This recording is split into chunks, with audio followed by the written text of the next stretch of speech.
ভাই নানির একটা টিজার আসছে দি প্যারাডাইস, দেখা তো মাথা নষ্ট, মনে হইলো যে সালাড দেখতেছি বা টক্সিকের কোনো কাহিনী দেখতেছি এমন লাগলো। এত পরিমাণ ব্রুটাল, মানে বলার বাইরে। এটা আমাকে দেখে অনেকটা মার্কোর কথা মনে করাই দিল। নানির এর আগেও একটা ফাইটিং মুভি আসছিল হিট 3, ওইখানেও কিন্তু হ্যাভি ব্রুটালিটি ছিল এবং হচ্ছে যে টিজারটা মাত্র হচ্ছে 1 মিনিট 20 সেকেন্ডের, কিন্তু এইখানে ফাটাই ফেলছে, মানে নানি ফাটাই ফেলছে জাস্ট। এই নানিকে প্রথম মুভি দেখি হচ্ছে মাক্ষী, যেখানে নানি ছিল এবং হচ্ছে সামান্তা ছিল, এবং ওই মুভিটা কিন্তু অনেকেই জানেন না যে এস রাজামৌলি কিন্তু ডিরেক্ট করছিল আসলে। এবং মানে এত সুন্দর হয়েছে ট্রেলারটা, জাস্ট প্রত্যেকটা কাট সিনে মানে মনে করাই দিতেছে যে না, something will happen if you confident, ঠিক আছে। মানে এটা দেখাইতেছে কোনো একটা গ্রামের ঘটনা, যে গ্রামের হয়তো কোনো প্রভাবশালী থাকে জমিদার টাইপ, এবং তারা মানে শোষণ নিপীড়ন করে এবং তাদের বিরুদ্ধে রুখে দাঁড়ায় হচ্ছে আমাদের নানি। এবং মানে ট্রেলারের যে মানে টিজারের যে ব্যাকগ্রাউন্ড মিউজিক, ওরে ভাই মানে গুজবাম দেওয়ার মতো মিউজিক। মানে এই তামিল তেলুগু ইন্ডাস্ট্রিকে এই মানে বলিউড একসময় মক করতো। মক মানে হচ্ছে কি, ইয়ারকি মেরে বলতো যে আরে কি মুভি বানায়, মারলে আকাশে উইরা যায়, ঠিক আছে। আপনি যদি প্র্যাকটিক্যাল চিন্তা করেন তাহলে এরকমই লাগবে আসলে, যে আসলে এটা কি সম্ভব নাকি একজন পার্সনের ক্ষেত্রে এত কিছু করা। কিন্তু প্রত্যেকটা কাট সিনেই কিন্তু দেখাইছে এমনভাবে যে না, ওকে ইটস হ্যাপেন।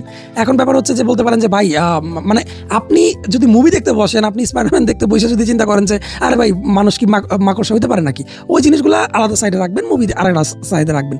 এখন এইটা দেখে আমার টক্সিকের প্রতি আগ্রহ হারাই যাইতেছে সিরিয়াসলি, কারণ এই মানে ছোট্ট একটা টিজার, এই টিজারে এত সুন্দরভাবে প্রেজেন্ট করছে।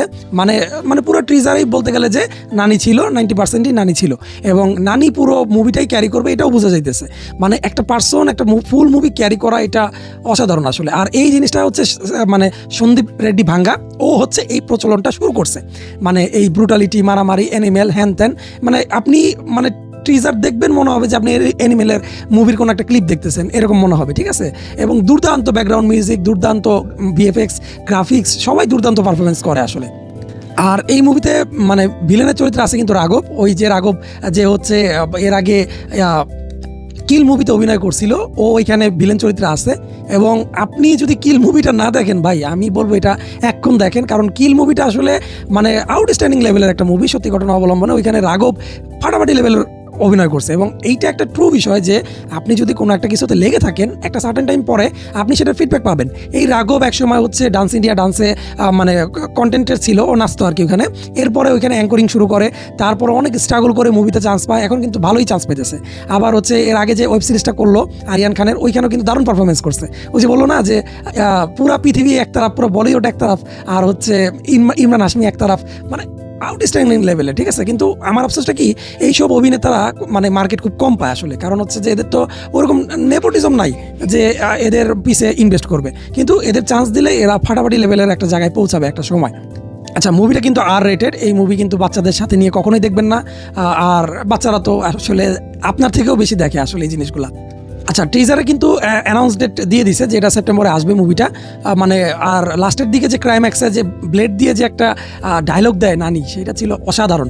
আমি বলবো আপনারা হিন্দি যে টিজারটা আছে ওইটা দেখেন, অনেক কিছু বুঝতে পারবেন।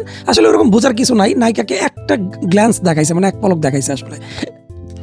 এই টিজারটাকে আমি 5-এর মধ্যে 4.5 আউট অফ 5 দিব, কারণ এই টিজারটা কিন্তু আপনি দেখার পরে আপনি ভুলে যাবেন যে আওরাপান একটা মুভি আসতেছে, আওরাপান 2, এটা ভুলে যাবেন আসলে। আর আওরাপান নিয়ে আসলে বেশি কিছু বলার নাই, আমি বিস্তারিত একটা ভিডিওতে বলবো যে আওরাপান 2 কেন মানে আসলে হাইপ ধরে রাখতে পারতেছে না, I don't know, but the paradise ফাটাই দিবে ভাই, এটা ফাটাই দিবে।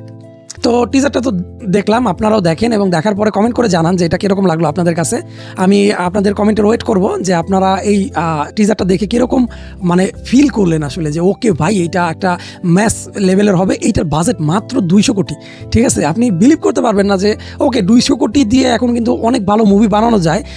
এই টিজার দেখে আমার কাছে মনে হচ্ছে যে এত হাই বাজেট, 500 কোটি 1000 কোটি টাকা খরচ করার কোনো দরকার নাই, 200 কোটিতেও ভালো সিনেমা বানানো সম্ভব, ঠিক আছে। এবং এইটা আপনি প্যারাডাইস মুভিটা যখন বেরোবে তখন দেখলেই বুঝতে পারবেন আসলে।